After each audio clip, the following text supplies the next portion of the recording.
கோவையில 10 வயது சிறுமிய கொடூரமா கொலை செஞ்சிருக்கிற சம்பவம் இன்னைக்கு தமிழ்நாட்டு மக்கள் எல்லாத்தையும் பயப்பட வச்சிருக்கு. மேடைக்கு மேடை பெண்களோட பாதுகாப்பை பத்தி வசனம் மட்டும் பேசினா போதா சிஎம் சார், நீங்க ஆட்சிக்கு வந்து இவ்வளோ நாள் ஆகியும் என்ன இனிஷியேட்டிவ் பாதுகாப்பு உறுதி செய்யறதுக்கு எடுத்திருக்கீங்க? கடந்த 5 வருஷமா வைஷ்ணி அவர்கள் என்ன குரல் கொடுத்தீங்க? உங்க ஆட்சியில அவ்வளோ பாலியல் வன்கொடுமை நடந்துருச்சு.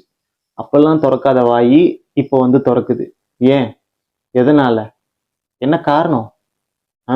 விஜய்ங்கிற ஒரு ஆள் சிஎமான ஒரு பொறாமையில, ஒரு ஆதங்கத்துல இப்படி பேச வந்தாச்சு.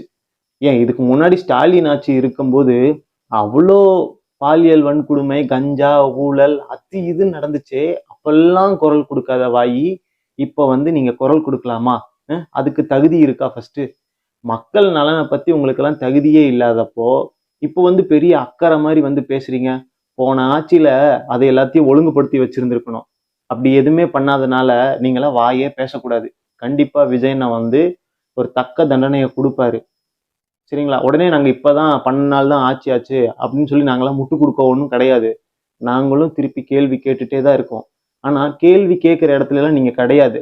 ஏன்னா உங்க ஆட்சியிலேயே அவ்வளோ அராஜகம், அவ்வளோ பாலியல் வன்கொடுமை அத்தனைலாம் நடந்திருக்கு. அப்ப எல்லாம் குரல் கொடுக்காத நீங்க இப்போ வந்து குரல் கொடுக்குறீங்க. என்ன விமர்சனத்துக்காகவா இல்ல கண்டென்ட்டுக்காகவா? எவ்வளவு கேவலமான செயலா இந்த திமுக இன்னுமே இருக்கு.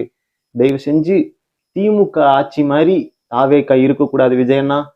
அதனாலதான் நம்ம வந்து மக்கள்லாம் ஒரு மாற்றத்தை தேடி உங்களுக்கெல்லாம் ஓட்டு போட்டிருக்காங்க. தயவு செஞ்சு மக்களை ஏமாற்றாதீங்க. ஏன்னா இவங்கெல்லாம் பேசுற அளவுக்கு ஆயிடுச்சு. தயவு செஞ்சு அந்த அக்யூஸ்ட் உண்மையான அக்யூஸ்டா, அவன் தான் தப்பு பண்ணியிருக்கானான்னு என்னன்னு விசாரிச்சு அவனுக்கு ஒரு தூக்கு தண்டனை கொடுக்கணும். அப்பதான் இந்த மாதிரி அடுத்து தொடரவன் பயப்படுவான் விஜயண்ணா.